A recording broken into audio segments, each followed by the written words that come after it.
This ship ferries 4,000 cars. Yours could have been on it. This tanker helps carry half the world's oil. Your central heating could depend on it. This crane is part of an army that moves a quarter of the world's shipping cargo. Your television set could have been carried by it. They're all here in Singapore, the busiest port in the world. Now imagine if it all was forced to a halt.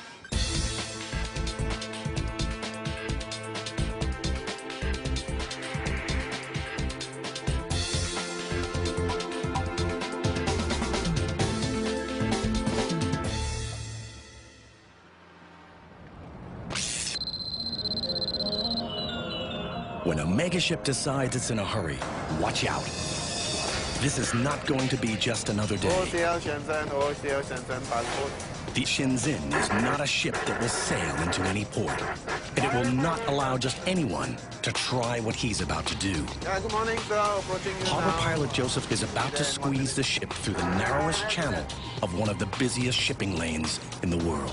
Beautiful ship. This ship has it all. Stretching the length of 4 747s, standing a commanding 19 stories tall, it turns even old sea hands into softies. There's always a lot of pride in taking a ship like this by sheer size and the kind of power that it has. If it's about size, this ship's port of call wins hands down. No port gets busier than Singapore. So whether you see it from up there or down here, this is mega. In the heart of Southeast Asia is Singapore, a modern island nation smaller than New York City, but it is home to one of the world's busiest container terminals and some of the world's most important shipyards.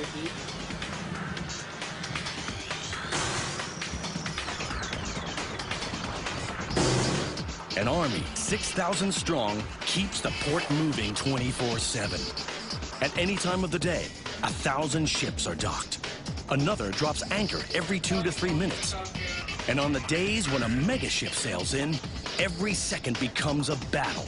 Get them loaded, on their way, on time.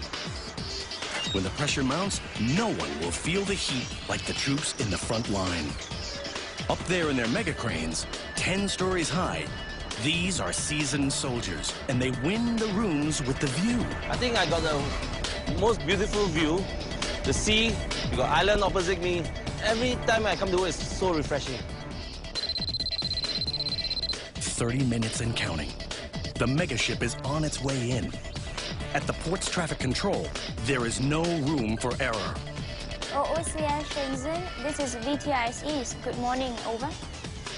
All eyes are fixed on the Shenzhen as it inches through one of the most congested waterways in the world. The bridge of the megaship was designed to run with just one man. But with the traffic outside, even a seasoned pilot needs all the gadgets he can get. The ship's radar tracks real-time its every move, and it monitors everything else that moves near the ship, second by second. But no gadget ever beats hands-on gut feel, especially right now. A sudden tropical storm takes them all by surprise. The Shenzhen slips slowly into its berth, straining against the current, the wind, and the rain. See the streaks coming that way. Bit of an anxious moment when there was a little bit of wind that came just as the rain was going to come. Slow start. Finally, Joseph takes the Shenzhen in, parallel parking a ship as long as 67 cars. Well, the ship's alongside, and I'll leave it to the terminal to take care of it.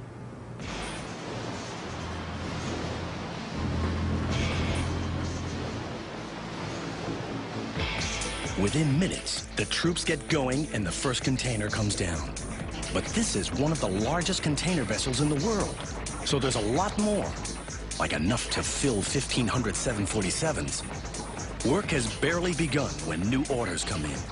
The Shenzhen has to take on more cargo, but its departure to Europe, scheduled for tonight, cannot be delayed. Time is precious. We need to depart from this port at a certain time. We just can't sit down here and wait, for all the delays to come. So the next 15 hours will be a face-off between the mega ship and the mega cranes. In the hands of an expert, each crane moves 35 containers an hour. But on duty today, with a personal best of 45 containers, meet Kiang. To expedite the turnaround of the vessel, we basically sometimes have to work a standard shift, and we will come back on our day off to help man the equipments. To beat the clock, he needs a strategy. So here's Kiang's three-step system. Step 1, max the machine.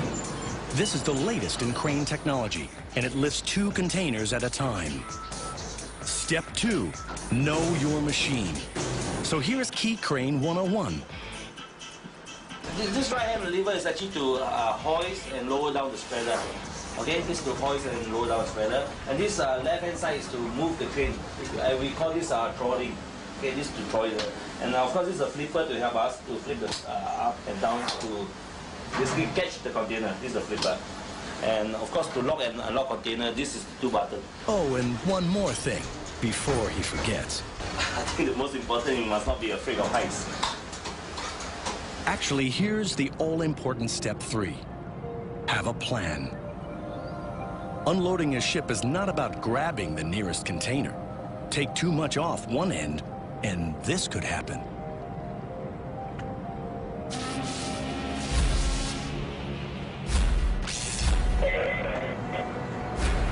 Meanwhile, at traffic control, more ships keep buzzing in.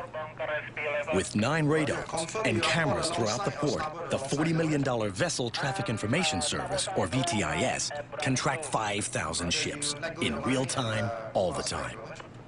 As a VTIS operator, it is very similar to an air traffic controller. They control aeroplanes and we control ships. This is the man with the toughest job in traffic control. Angkok's Beat is the busiest sector of the world's busiest port. What's happening is this ship, the name is called Zhehai, the 315. She's actually berthed alongside K16. And the pilot has just called me for channel currents to depart from the berth. Roger, From this room, controllers police the waters around Singapore, a vital shipping lane between Europe and Asia. At the route's narrowest point, where vessels are squeezed through channels packed with ships, reefs, and shallows, is the port of Singapore. Without the controllers to sound alerts, some ships may not make it through. Okay, you don't have collision. You may have vessels proceeding against the general traffic flow. You have vessels going aground, shallow water.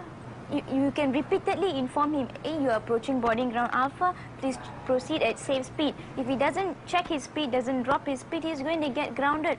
And that is very scary. It happens, yeah, in a watch, if you're lucky, it happens one.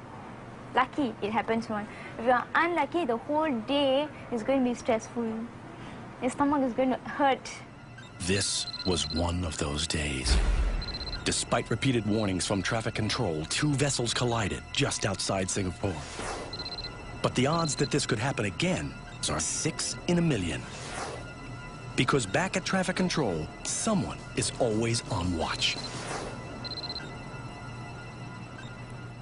There can be times where the situation is so tight that you have 5 ships coming into the harbor, another 5 on the way out. And in that kind of tight situation, you have to go to the extent of actually allocating numbers. You're number 1, you're number 2, and you'll be number 3. So everybody just have to comply with very specifically to the instruction because the situation is so tight, we don't want anything adverse to happen. But this morning, a situation is developing at one of the main gates into the port. An alarm has gone off. A container truck is hauled aside. Before September 11th, all officers had to worry about were contraband and stowaways. Today, a high-risk container could mean something very different. It's morning rush hour at the port of Singapore. By shipping tonnage, the busiest port in the world. But at port security, nothing slips through without a check, especially after September 11th. Every truck, driver, and container is registered before they arrive. And every detail gets double-checked by scanners and cameras. You'd expect a massive holdup. All clear. Please proceed. But the technology clears each truck in 25 seconds. But this morning, alarms have gone off. Drivers are warned to pull aside. Gamma rays now work through the steel. All it takes is 1 minute. Officers now scan the images, looking for dark spots that warn of density changes, a sign of hidden metals. Then they scrutinize for secret compartments or odd shapes that don't tally with the registered cargo. Container ready for scanning. The gamma rays are usually all that's needed to confirm a suspicion. But this morning, the officers are still not satisfied with one container. The order goes out for another inspection.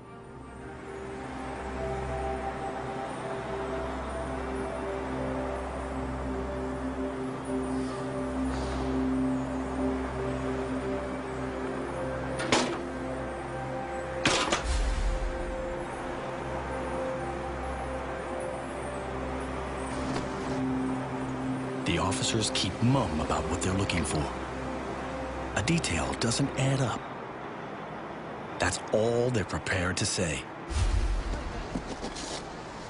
For security reasons, I will not be able to answer to that question, but I can only say that containers have been targeted for scanning are considered as high risk. These scanners check for signs of radioactive material and hidden explosives. But fortunately, not all inspections are as intense. Not all suspicious shadows turn out to be contraband. Sometimes they turn out to be company to help someone through a long, lonely night. Okay, Roger. We found that there's actually women was found inside the driver's compartment. And after investigation, we found that it's actually the driver's wife. They found no stowaways in this shipment of cars, which is just as well. It had to get through with no further delay, because the ship that brought them in earlier this morning arrived 4 hours behind schedule. They've been waiting since 4 a.m. But you don't give up on this dreamboat. No, it's not the largest ship around.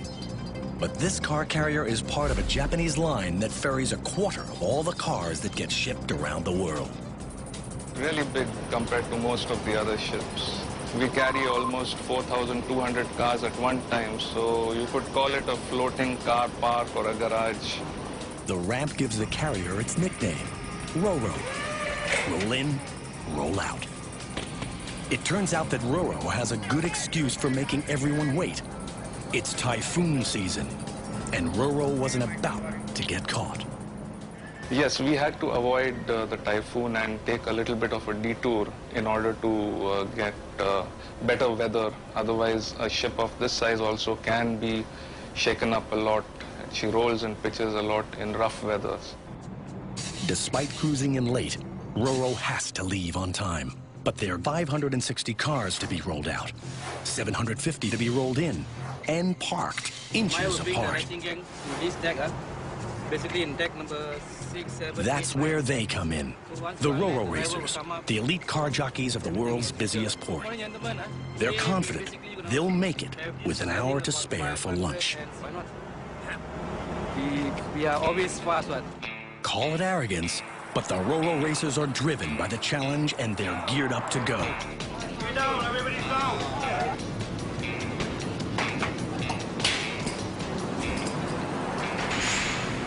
Our 30 racers have more than 1,000 cars to move before the day is through. But then if you're a jockey with one of Asia's leading car terminals, when you drive 400,000 cars that go through the port each year, this is just another day at work,